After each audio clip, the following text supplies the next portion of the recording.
So this particular period of time, or this particular unit, covers everything. Prehistory, we're talking about a little bit of geography and the formation of the globe. It covers Pangea, right? How the continents split up and break apart, and how geography creates different habitats that humans live in, especially North American humans, since this is American history. And so, what are we supposed to focus on if we have 2.5 million years of human history in North America? Well, not a lot is the answer, okay? Very superficial kinds of stuff. Your book begins by looking at how Native people live within the geography of North America, okay? And we don't need to take and look at all of the different tribes, but having a good example from different geographic regions and knowing the basic social structure of the different geographic regions is helpful, okay? So that if we get a picture like this, we know we're not in the Midwest with the Sioux Indians, right? Or the Lakota people. We know this is not them. There are no teepees here. We know that the Lakota are nomadic. They travel with their food sources like the buffalo, and so their lodging is going to be more mobile. And we see these rounded longhouses next to farms, plotted farms. We know these are going to be more permanent settlements. They're going to depend on agriculture. And with that, we can guess right off the bat, they're either going to be coastal or Mesoamerican, right? You saw the Chinook, which the Pacific Northwest Native Americans, they built longshoses. You know, they were more invested in aquaculture than, let's say, the Algonquin or the Oneida or some of those Iroquois tribes in the Northeast, but their settlements are looking more permanent. And these are longhouses. These are pictures from actually Virginia, the Roanoke Indians. If you know anything about the Roanoke Indians, they're the ones that perhaps interacted with the first English settlers as they made their first attempt to settle an island off of Virginia. If you're a fan of American Horror Story, anybody watch American Horror Story? Have you watched the season Roanoke? That's right? too scary. It's, Yeah, I didn't like that season. Did you? No. Okay, but if you're not a fan of American Horror Story, the basis of it is that these people, these settlers, English settlers in the first attempt to colonize North America disappeared. Were they murdered off by the Roanoke Indians? Nobody knows, but the place is supposedly haunted, and so the series follows these people that live near present-day Roanoke, and their homes are haunted by the spirits of settlers that were killed off. But these are Virginia natives, and you can see their homes are much more permanent. Our first question we're going to be looking at is, how does geography and the environment shape and develop a diverse array of communities in North America? More or less, how do tribes and their environment interact with one another?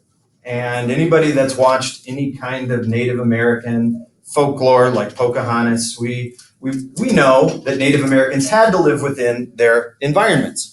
It's not always as romantic as a Disney movie might make it out to be, but the natives were great ecologists. They worked within their environment and had achieved some harmony with it, and that they were successful communities. These were advanced societies, not barbaric societies as Europeans would paint them, but these were people that had a rhyme and a reason to the things that they do. My advice to you is get a sense for the different geographic regions of North America, and that will help you understand the lifestyles of the native people before Columbus. For example, nothing more familiar than the Plains Indians, and you can see here this light strip of yellow. The plains extend down into the American Southwest of Texas, but all the way through central Canada. Those groups are going to be more migratory. They're following their food sources. The buffalo, we'll talk about the buffalo again when we talk about the railroads and how the railroads bring out white people, but they also cut across the buffalo herds migration patterns. And one theory about what happened to the 12 million buffalo that inhabited the plain is that they weren't overhunted. There was pressure from hunting, but their breeding grounds were cut off because of railroad tracks. Has anybody here ever seen a cattle grate? It's a fenceless fence. It basically creates a void in the ground. Cattle won't cross it. Oh, you know what I'm talking? Yeah, the slots. Yeah. And farmers will use this because cattle will look at those and not walk over it because they sense that their hooves will get caught. Well, imagine if we take and we stretch for 3,000 miles a railroad track across the breeding ground of the buffalo. They're going to have fewer calves, and they're not going to migrate like they always had, and they're going to be dying off because of pressure from hunting faster than they can reproduce. So that's the Midwest. Pacific Northwest, of course, aquaculture along the coast, very important. Mesoamerica, the role of agriculture is something I'm going to talk about here in a minute. But if you want to know why coastal and Mesoamerican societies were more permanent, it has to do with agriculture, okay? They mastered agricultural means of producing maize, corn, beans, squash, you name it. And so agriculture is going to spread across North and South America like a fork. It's going to come up from Mesoamerica and along the coast where the Plains Indians are not going to be as exposed to that as the rest. And so they tend to be more nomadic. Your book talks about the Canadian Shield, okay? The Canadian Shield has a history in the glaciers. The last ice age started to basically end 10,000 BC. So 12,000 years ago, the last major glacier extended all the way down into the Mississippi and Missouri River valleys. It's why we have flat rolling plains in Nebraska. This all was covered under the ice. And as it melted, it covered most or all of Canada, as that glacier starts to recede, it leaves loess, right? Sediment. And a lot of that sediment is down here in northern United States. There's less of it as it recedes. Up in Canada, you have a thick layer of bedrock, very thin layer of topsoil, and so farming in the Canadian Shield is not as good. So tribes of the Great Lakes region and northern Canada up here in the Hudson Bay area have to refer to aquaculture and hunting. So they're going to be nomadic too. They're going to follow their livestock or their food sources because farming is not as productive in those regions. Okay?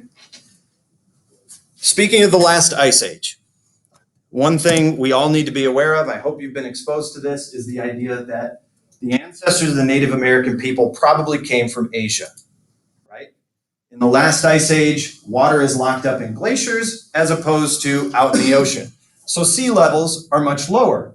This is going to leave the region between Asia, which today is Siberia, part of Russia, and Alaska, right, part of the United States, north of Canada. That's going to leave this, what we today call the Bering Sea, open as a land bridge known as the Bering Strait. This is roughly 15 miles, okay? And the ancestors of Native American people walked across that following their food sources, okay? Not just overnight, hold on one second, not just overnight, but over thousands of years. So the thaw of the last ice age began about 10,000 years ago.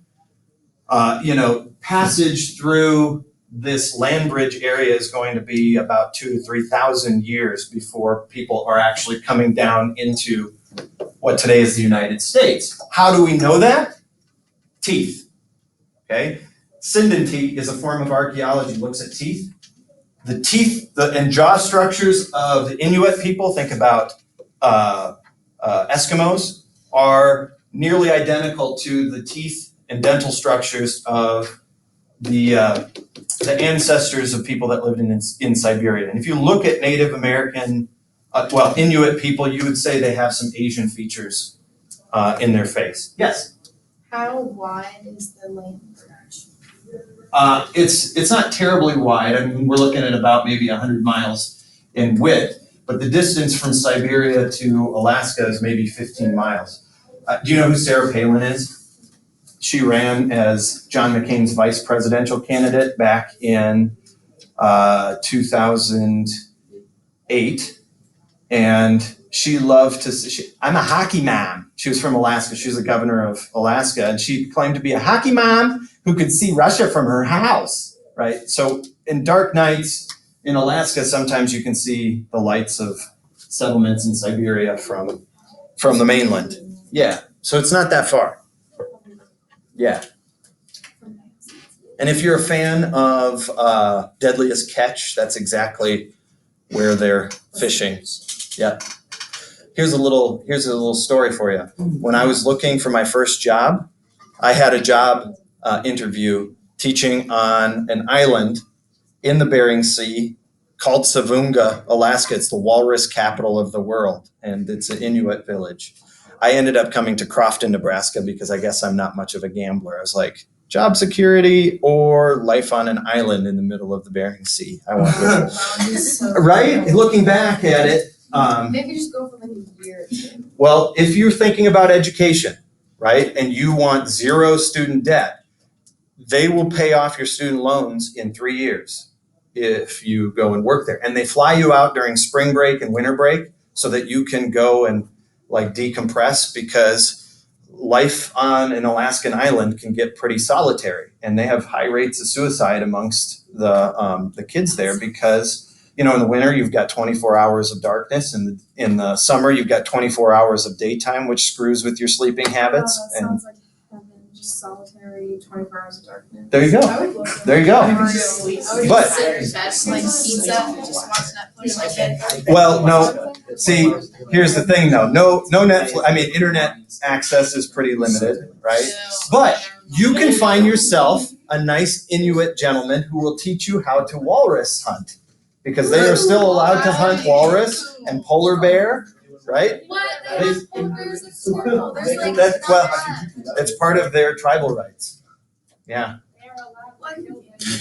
Any questions about Beringia theory? Now, there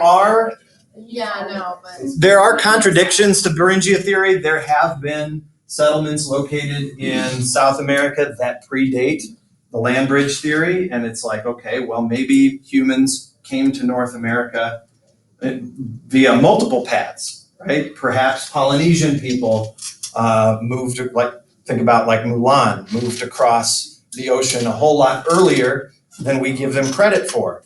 Or not Mulan, what's the girl's name? Moana, yeah. I love this. The problem is there are no artifacts that support where these people came from, just that they were here. Okay, we're going to talk a little bit about civilization, because the Europeans were convinced that these folks were barbaric, right? They were subhuman, and it's going to justify their treatment of them upon arrival.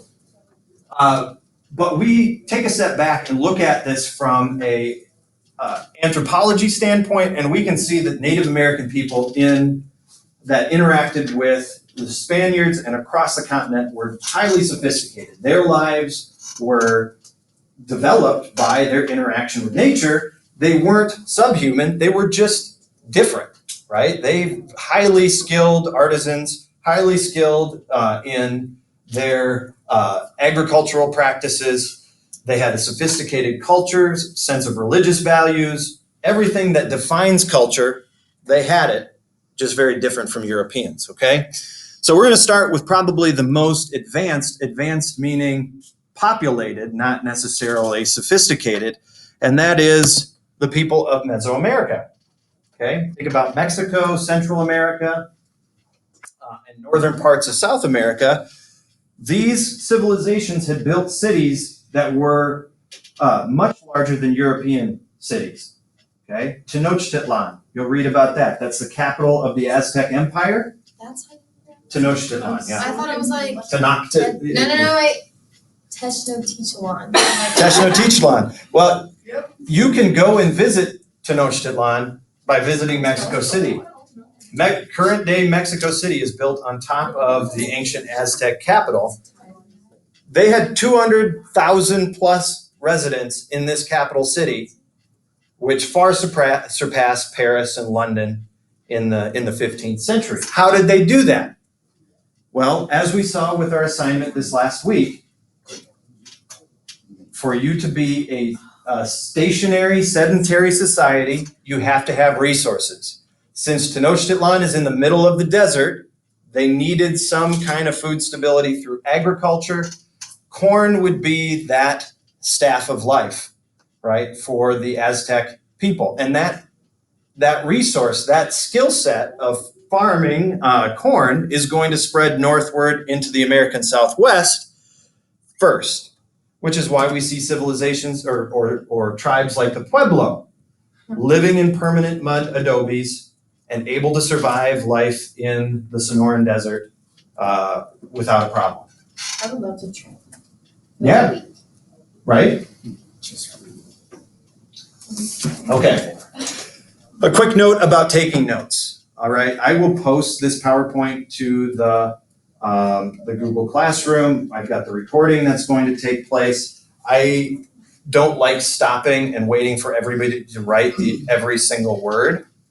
I can slow down a little bit if you ask me to, but I kind of like to push through because we've got so much information. Is that fair? Yeah. Okay. Let me know if you need me to stop. We can see in their artifacts that the Aztec were highly sophisticated. We're going to read Bartolomé de las Casas. He was a Spanish monk who talks about how sophisticated the Aztec are in their stonework, their masonry. And we can see here that corn was central to their life. This is a corn idol that was made actually by the Incan people in Peru that is about 2,600 years old. So corn is going to be central to those major empires, the Mayan, the Incan, the Aztec, and then tribes like the Pueblo. They all disappeared. But like the ones that like no one has no idea. Was it the Aztec or the Mayan? I think you're thinking of the Mayan. Yes. Yeah. Do you have any theories? Disease. We think about this. The Spanish flu in the 19 teens, same time as World War I, wiped out about 6% of the population. It was just the flu. Okay. Today we would treat it with an antibiotic. You might feel like crap, but you would survive.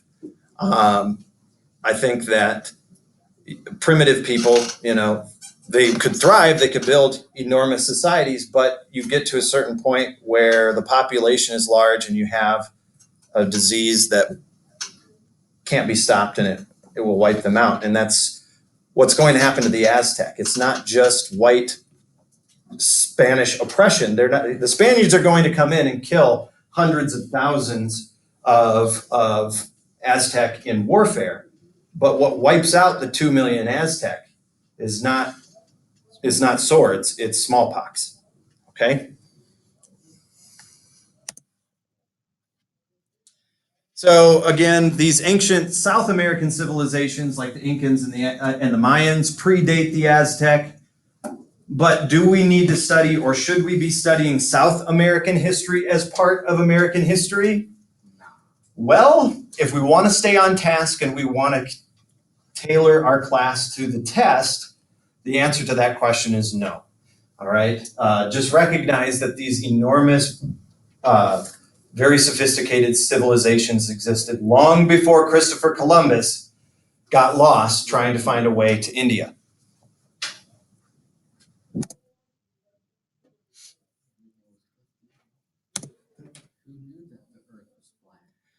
Another good example of geography and society coming hand in hand in your textbook. You can find this. It's broken down into cultural regions. You take a look at that, but just keep in mind, coastal tribes were more sedentary, plains tribes more nomadic, up along the Great Lakes region, where agriculture had either not spread or was less fruitful, those tribes are going to be more nomadic as well.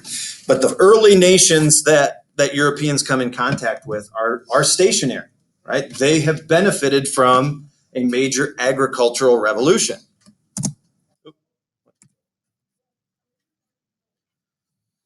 Okay. Were they empires like the Aztec? No.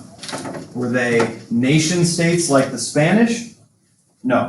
And what I mean by nation states is they had defined borders. That was very uncommon for Native American people. They were largely tribal.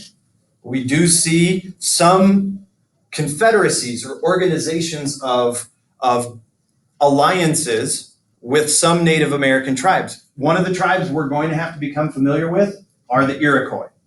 The Iroquois Confederacy, or this alliance of tribes, probably one of the earliest forms of democratic governments in North America, takes place in Pennsylvania, New York, the eastern Great Lakes region. And we'll talk about them down the road. But political control of the map, like Europeans aimed to accomplish, was not part of most Native American life.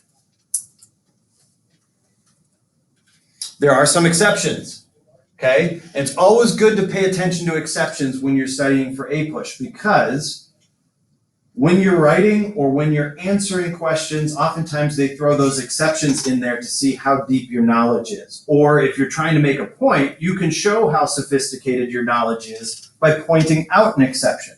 So there are a couple of exceptions of large societies that existed in North America. And I'm not talking about Mesoamerica, but the Iroquois, like I talked about, in Pennsylvania, New York region. The mound builders along the Ohio River Valley, okay, lived in large permanent settlements. And one that very few people are aware of, but they built a city that almost looks like it's Aztec, are the Cahokia, okay? The Cahokia on the Mississippi. They became farmers far earlier than other Midwestern Plains Indians. So I want to show you a picture of a Cahokia village because it would be easy to mistake it as Aztec, except it's on a river and not a floating man-made island.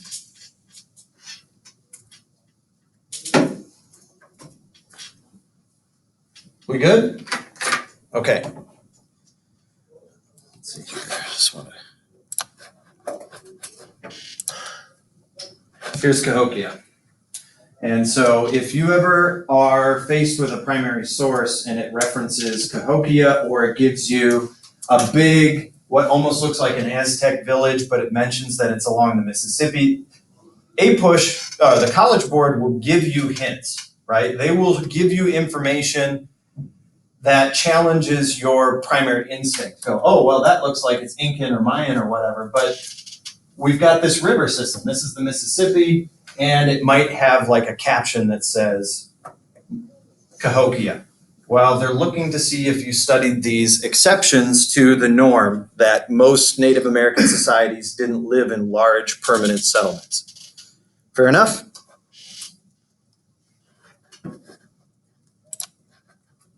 Okay.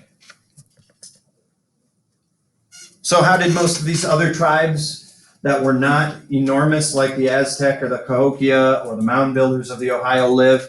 Well, they lived within the landscape and within the resources that they had in their geographic region. Okay, let's go through the list that you had. Okay, starting with the Pacific Northwest, the Chinook. What were their resources? What was the primary resource of those in the Pacific Northwest? The Pacific Ocean, aquaculture, right? And we see that they live in longhouses. What about the Cherokee, or those living in the South Atlantic coastal region? So thinking about tribes that lived in places like South Carolina and Georgia and Florida. Hawaii. Not Hawaii. Agriculture. Agriculture. How do they get access to agriculture. Well, they were in the B. Is it agriculture traveled from the south up? Exactly right. So tribes in the Pacific or in the Atlantic Southeast are going to gain access to agriculture before the other tribes do, and that allows them to have more permanent settlements. Pay attention to the Cherokee. Anybody here have Cherokee blood or connections to Cherokee Indians? It's kind of it's one of those tribes that if you have any Native American ancestry, that oftentimes it's Cherokee because the Cherokee have been so many places. You should know a little bit about Andrew Jackson moving the Cherokee across the plains to Oklahoma on the Trail of Tears, right? Oh, But that's such a sad story. right, yeah. But the Cherokee are not Plains Indians. They were part of what was considered the civilized tribes because they had adapted to domestic agriculture and livestock herding. So the Pacific Northeast, tribes like the Iroquois Confederacy, they eventually adapt agriculture. Native American tribes in the Midwest, what's their primary food source? You should know this. This is easy. Buffalo is exactly right. Okay? So I don't even have multiple slides on this issue at this point because of the work you've done with our primary sources, looking at those. You should have a sense of lifestyle, the social structure, and resources. That relationship between those two things, you should understand. Okay?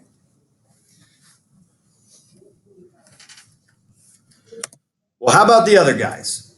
1492, Columbus sails the ocean blue, right? And actually, there were a lot of white people that had ventured into North America before Christopher Columbus. They were Vikings who commonly found their way into Nova Scotia and the islands off of the Canadian Atlantic coast. In fact, there are Viking artifacts that have been found in Wisconsin and Minnesota from their travels inland to hunt and fish and collect goods, trade goods with Native American people. The difference is that they weren't so concerned about where they were. They weren't thinking that they had discovered a land that didn't exist. They weren't looking to get to India. This was part of their hunting grounds. And so what motivates Europeans to come to North America? Does anybody know that story? Yeah. So it all started with the Crusades because they came back, they failed, but they came back with spices and stuff, and everybody got hooked on it because it's like flavor, amazing. But the travel there was really long and really difficult and dangerous. Mm-hmm. And if they tried to go through the middleman of the people that they had just tried to conquer, they would like hike up the prices for them. So they were looking for a cheaper route to India. Absolutely. Yeah. So you're all familiar with the summer game Marco Polo, right? And where you close your eyes, you try to find Marco Polo, right? It's supposed to be symbolic of this explorer that just sort of wandered around aimlessly, trying to make connections to East Asia, where you could get sugar and spice and silk and everything nice. That's what feudal lords loved. Are these luxury items that came from Asia, right? But what gets in the way, because anytime humans are happy, and this is a good lesson for history, just one of those, most of us right now would not sign up to be the first envoy to Mars, right? Hey, you get paid a whole bunch of money, but you might not survive and you might not make it. None of us are so uncomfortable that we're looking to relocate to Mars, except for Tom. And why would you do that? Because I feel like space is cool. Okay, maybe the adventure. Maybe some of you have a dollar point where you'd be like, oh yeah, $50 million, that's life-changing, I would do that. But most people don't move unless they're motivated to move. And anytime we see these huge leaps in human advancement or human migration, it's motivated by discomfort, okay? So Marco Polo and the spice trade across the Asian inland, yes, it was long and arduous, but it was working until it didn't work. And you were right on. The reason that in the 15th century we start to see people like Christopher Columbus going, hey, you know what? I'm going to take a boat, I'm going to sail west to get to the far east. That doesn't intuitively make sense, but the reason we start to see that is desperation. And the reason that Europeans, especially Spaniards, who were a second-class empire at the start to flirt with these desperate measures is because bigger, stronger empires had stopped them from getting what they wanted to get to, okay? The Crusades were not going well for Christians. The traditional route through Turkey, Istanbul, and on to India was closed thanks to Muslim empires that were being built in that region. And that's a world history thing. It'll never be so specific as to, well, what Muslim empire was challenging Spanish Crusaders or Christian Crusaders and their access to not just the Holy Land, but the spice route. But starting the 15th century, Islamic empires are taking control of that territory and the transportation of goods. It might surprise you to find out that the most powerful European empire in the 15th century was not Spain. It was not France. It was not England. The most powerful empire at the beginning of the Age of Discovery was the Portuguese Empire, Portugal.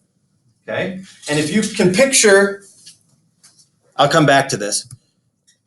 Portugal is that little tiny country, coastal country on the Spanish Isthmus, okay?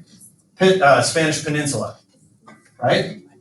Portugal was powerful because it had the most advanced naval technology. Okay, now what does that mean? Does that mean radars? Does that mean depth finders? What exactly does advanced naval technology mean in the 15th century? Do you know? Bigger boats. It means weapons, tools for agriculture, Okay. just like anything to help them better. Okay. The technology that the Portuguese were advancing in the 15th century was sail technology that would allow them to sail not just with currents. Anybody can sail with a current, right? But back against currents.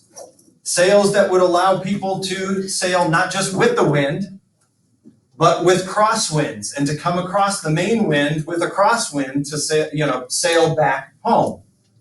Getting to the southern tip of Africa was easy because the trade winds and the currents are going to push a boat down. But the technology to come back, that was hard. Okay, that's why we see some of the earliest voyagers that you learned about when you were in elementary and middle school.